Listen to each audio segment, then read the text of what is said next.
Los tiempos cambian y cambian para todos y existen ocasiones en la vida donde todos, sí todos, necesitamos una mano amiga.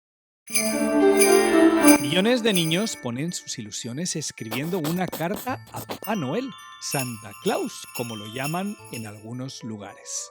Santa cuenta con el equipo de trabajo más eficiente. Renos, elfs, asistentes, pero a pesar de ello podría necesitar nuestra ayuda, la ayuda de todos.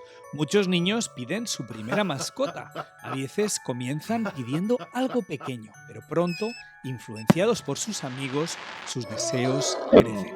¿Y has pensado en un libro? Los libros nos ayudan a soñar.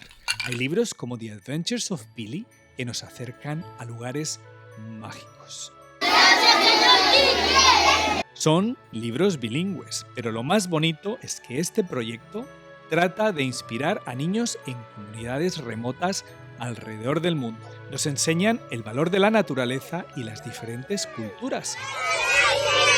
Es posible que mientras veas este vídeo te estés relajando tras un largo día, pero piensa que en ocasiones hasta los equipos más eficientes podrían beneficiarse de un empujón. En unos días quizás estés corriendo, no sabrás bien hacia dónde, pero estarás corriendo.